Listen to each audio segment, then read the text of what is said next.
Good evening.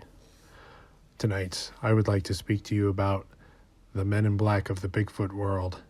These have been well documented, and lots of people have encountered at various levels different people trying to silence them when they've had encounters or they've witnessed something or they have evidence, all the way on up to people who have them on their property and people who've had close encounters in the woods in a populated area, all the way up to people who have shot and killed Bigfoots or have irrefutable evidence. There have been different levels of what the cover up is.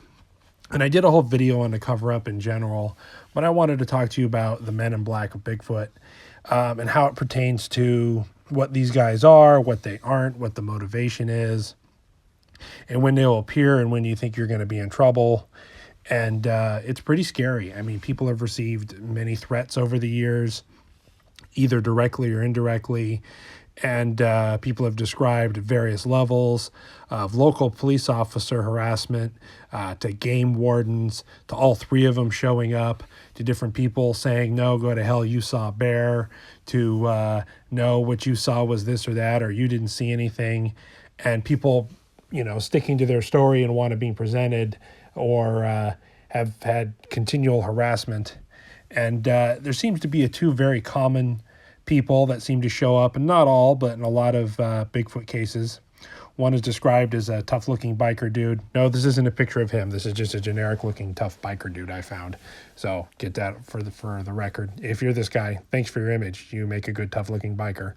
But anyway, I guess he kind of plays the bad cop, kind of uses physical intimidation, makes it seem like something more is going to happen, maybe insinuates about your wife or your kids or family or a job. And he has a partner. No, this isn't a picture of him either. This is just a generic actor in a black suit. But there's another guy that plays more of a good cop saying, hey, you should probably do what he says. And look, buddy, I think you saw a bear, or I think it's best you just drop everything you heard or everything you've seen and not talk anymore about it. And they play this good cop, bad cop. They go around the country. They go to different spots. I think they're well abreast of the information of what's going on. I think there are hot spots around the nation. I think they have problem child Bigfoots. I think they have ones that are really curious about humans, ones that are overly aggressive. And from what I've heard, these two guys in particular work for the Department of Interior, which is where the National Parks Department reports to, and, Missing 411 in our national parks. It kind of ties together, which is different than the National Forest System, which is under the USDA. But yeah, the Department of Interior, with deep ties to the military and probably other intelligence organizations, because there's been reports and it's been confirmed and unconfirmed that they use satellite tracking. And if you're Bigfoot, you don't know park boundaries, so you probably go in and out of the National Forest System. And I think our National Forest System being different than our national parks, I think these guys really view Bigfoot as more of a don't ask, don't tell. If you see something, ignore it. We don't acknowledge it.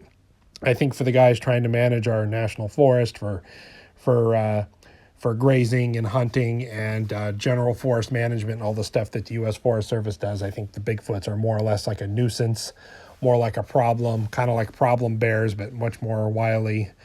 So I think what triggers a lot of times is local law enforcement, the low-level guys, a low-level park ranger might listen to you or write something down, but a manager or somebody on the higher up, somebody more briefed on it, either in a national park or national forest system, will just tell that lower worker to drop it. And in some cases, I think a lot of times the guys enforcing it don't know the whole story of what's going on. I think they're just told by their boss to keep it shut and tell the guy to get out of here.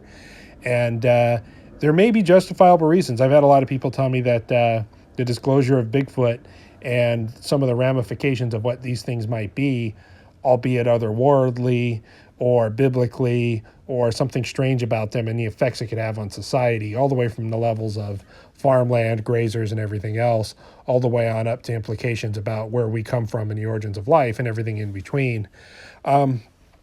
So I think there's a lot of good reason for why these people are doing it. I for one, am a proponent of truth. No matter how ugly the truth may be, sometimes I think these things need to be acknowledged. I think there's a huge liability of people going missing every year. And people being in dangerous encounters with these things. And if people thought it was wasn't some kind of beef jerky joke, or the gentle forest giants, and really understand that these are wild creatures and could be good or bad. And I think the government knows this, and I think they've taken a lot of people over the years and been responsible for a lot of things and sets them up for liability. But I think the public has the right to know, and I think that ultimately outweighs no matter how much money and industry and things will be destroyed and lost. But back to what I was saying about why these guys show up. I think if you're just driving down the road and you see one cross the road, or you're out in the woods and you hear a couple knocks and get a fleeting glimpse, or something growls at you and chases you out of the woods, and you go on Sasquatch Chronicles or another popular show, I think you're fine. What I think really gives you in trouble is when you have definitive proof. Like if you're legitimately attacked and escaped or wounded, or you have really good video of it, or an area and the government knows that there's an area that they're in all the time that you could easily go back and collect evidence. I think when you have real evidence or an irrefutable story, or when you're with 3 or 4 people who saw the same thing, and it just can't be dismissed as one nutcase, it can't be dismissed as a bear, I think that's when these guys show up. Seems to be you can talk about it all you want on the internet, you can theorize, you can speculate, but the minute you have actual hard proof, new footage that hasn't been debunked, DNA or hair samples, a good story, a chance at actually killing one of these things. Maybe you did shoot one. Maybe you have corroborating evidence, pristine trail camera photos, whatever it is. I think that's when these so-called men in black in the Bigfoot world. And like I said, it's more than just the big biker dude and the kind of G-man looking guy.